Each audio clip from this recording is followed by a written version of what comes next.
Hey, big announcement today. We decided to try homeschooling. So in this video, I just want to tell you my story, how we came to this decision, what our plans are, why we want to do it, and what are my worries as well. In case you're new, I have two kids. Older one is currently in a preschool 4K program in like a private facility, and I have a 2.5-year-old who's also attending that daycare facility. So my older one is due to start kindergarten in a big school this August. And about a month ago, I saw something that was like a last drop to overflow my pot of uncertainty about sending her to a regular public school. We do live in a normal area. We have a school that is very close by, and I don't have anyone in my circle who is homeschooling. I have never experienced that in my family or in my husband's family, but this has been cooking for a while. I follow lots of moms from US and Canada who decided to homeschool. Of course, pandemic did its thing and lots of people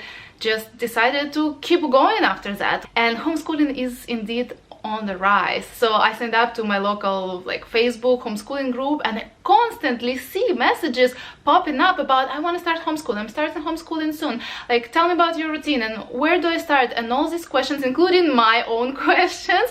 And that's considering that I live in a small city and the biggest homeschooling group on Facebook has a little over 1,000 people. And I've been meeting people on the playground who I would talk to, and they would say, yeah, we are considering homeschooling, or yeah, we're starting homeschooling next year. And I kind of started, getting more and more curious about the whole thing, because I've had lots of questions and I also heard lots of good things about it. The only thing that always was there is how am I supposed to manage this? However, after a deep dive, I saw that families manage it in all different kind of situations, including full-time jobs for both parents. It's incredible what people can do with the flexibility the homeschool gives them, and just the dedication, and also, of course, responsible approach. Because I did hear, about people who have been homeschooled but their parents were not very responsible, so they did not socialize them enough, all that stuff, because socialization is the biggest question about homeschoolers, which I will get to closer to the end of the video. But another thing I want to mention is that even though it may work for more families that you might think and more lifestyles that you may imagine, there are certainly some kind of families or some kind of situations or seasons in those families where sending your child to a school will be a better option, including, tension in the family dynamics, maybe parents or one parent going through some mental struggles, any other kind of instabilities, and in general, if school is a safer place than home, that's where the kids should go. Also, I want to state right away that we're going to try homeschooling. So far the plan is to homeschool my oldest through kindergarten. Here in South Carolina, you actually can just sign a waiver that opts your child out of a kindergarten in your school district, and you don't have to sign up with any homeschooling group or association, so you don't have to report homeschooling for kindergarten. So that makes it a bit easier, because we're just starting and all these things may feel intimidating at first. And so, this being said, we do not say that we will never send our kids to school. However, hopefully it will be a little later down the road, and it will be some kind of private, maybe Christian school. So let's get into the whys. I'm gonna just touch on them, and probably there will be more homeschooling videos on this channel, so definitely subscribe and give this video a like. It feels not that comfortable to open up about such a topic that is not a conventional way. First and biggest reason is safety. No surprise there, right? That last drop I told you about was a little reel of a mom I follow. So my daughter came home from school a couple weeks ago, and out of nowhere she tells me, Mom, something really creepy happened at school today. Oh, what was that? Well, we had to turn off all the lights and go back into a corner and be really, really quiet and crouch down. I think that somebody was in the building that shouldn't have been. What she was describing was an active shooter drill. This is very much a part of our life here in the United States, and it is gut-wrenching as a parent. And after reading that and going through some comments, I felt a really big pull on my heart. I felt convicted, very convicted for the first time. So, safety. I think that was always the biggest thing. Every time I would see news about another tragedy at school, I would get scared about the idea that my child will go to school at some point. And then I just realized that there are other options for me out there. So of course I started digging more and learning a lot more, even though I already had some knowledge, because I do follow lots of people who decided to homeschool, and I always was, you know, trying to get a sneak peek into how that looks and what are the advantages and what about all this socialization stuff and all the stigmas. So the next why we're choosing to try homeschooling is kind of partially connected to those drills they do and that safety issue. My first is a very deeply feeling child. I know that kind of things will affect her and make her ask a lot of questions. Besides that, when you are just one teacher for all this amount of people, however many there are kids in the class, even if it's 12, there is only so much time you can dedicate to understanding the personality of each of your students.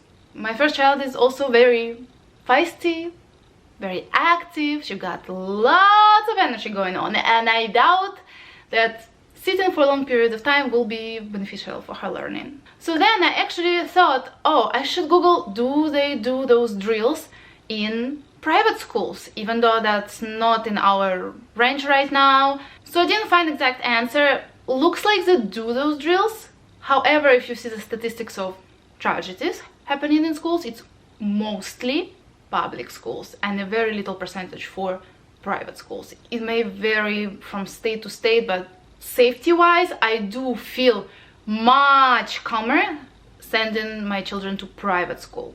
However, there are so many more whys and pros to homeschooling that we see that even private school can't compete with. Even though if and when we consider and be able to send her to a private school that will be a Catholic school, my family is Catholic and Orthodox, we would love to preserve our cultures. Since we're not from here, we're from two different sides of the world, and certainly have our own views and our own perspectives that we'd like to keep a focus of our children on. Speaking of that, let's talk about peer-oriented society. For the longest time, people have been put in the same age groups, and that's whose opinions we admire, longing toward, and that's not what we want for our children either. We want to spend way more time with them. We want that flexibility of homeschool.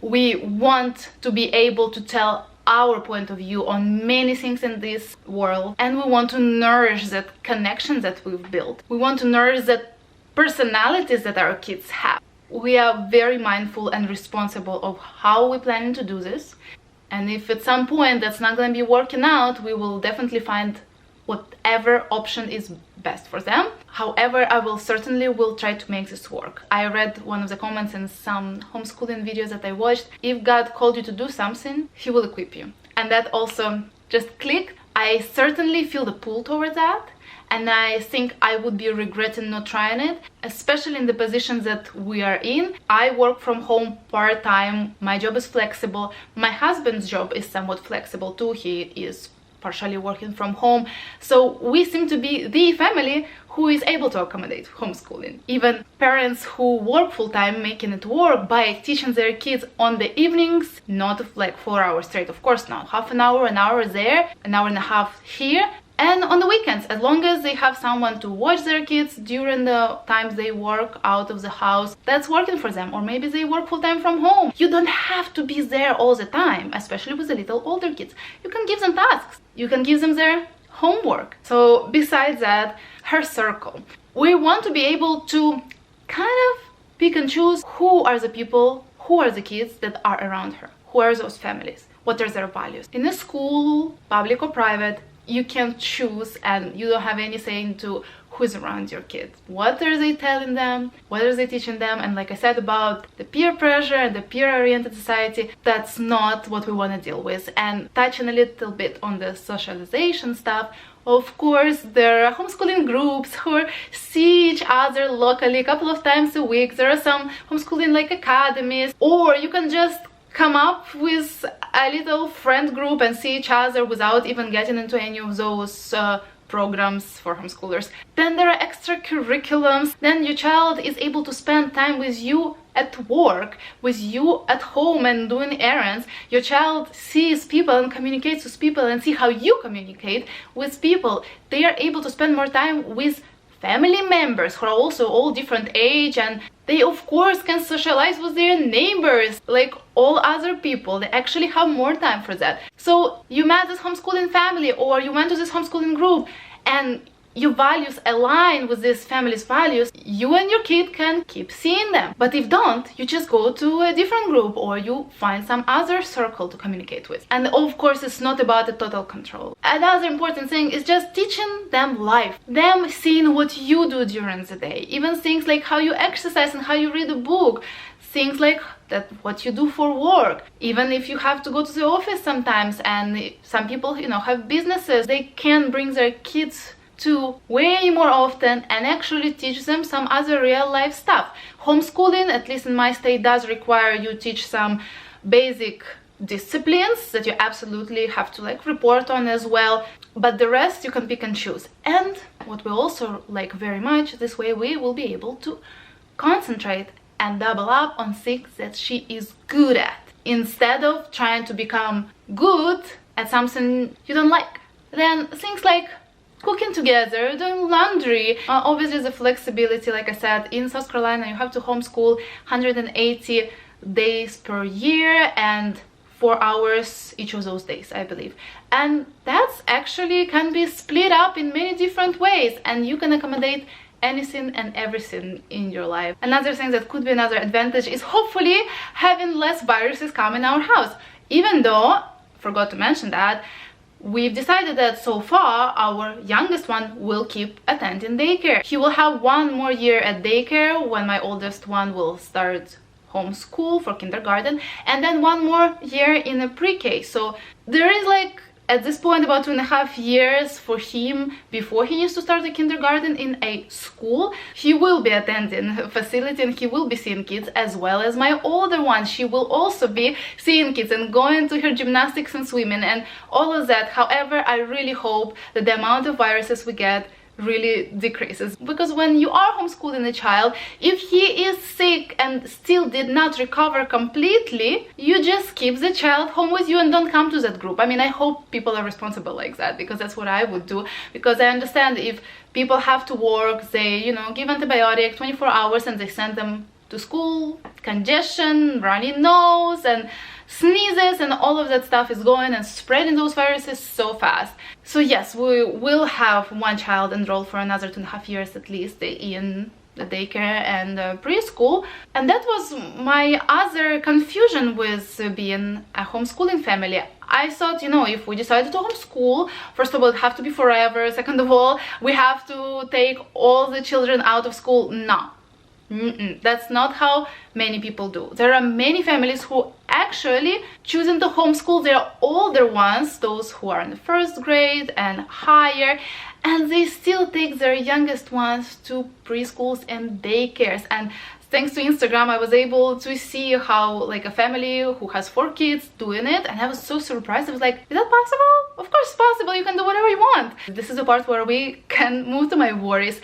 Of course, I have some worries about my time management, because I also do have some work to do. I do create content for this platform, but also as part of my work that you don't see here sometimes. So it is flexible, so I'm blessed with that. I'm blessed that my husband provides this opportunity for me not to work full-time or even part-time, but 9 to 5. In the last half a year or so, I've been working a lot on my routines, discipline, health, and all of that good stuff to keep myself healthy physically and mentally, and just be able to juggle all of that, because that's what we want. Since I have so many strong whys, I will figure it out, and I know I will try to make it work. And if we like it, if it works for everybody, we'll just continue. And in South Carolina, you need to report at the 1st grade. And I was a little confused there with, okay, if we opt out of kindergarten but don't report it, if we decide to go to like a private school next year, will they request a proof of kindergarten or something like that? So no, in South Carolina you can just opt out of kindergarten and don't report nothing of what you teach your child or don't teach your child, and they would be able to just accept you into the first grade. However, I did not find out just yet will they do like a testing, but if you are a responsible parent, of course you're gonna teach them their curriculums that you purchase and all that stuff. Like I said, groups, co-ops, there is so much support. There are so many YouTubers who are showing their routines and tips and tricks and all of the insight in homeschool. You're not alone. I'll repeat that one more time. If God called you, God will equip you. And if you are not a believer, listen to what your mama heart is telling you, because mother intuition, or a father intuition for that matter too, is the voice we need to hear very clearly. I hope there was someone watching who really needed to hear this, and maybe this video even was one of those drops that fell into that overflowing cup. If you have anything to say, let's chat in the comments. More content to come about that. I'll see you in this video.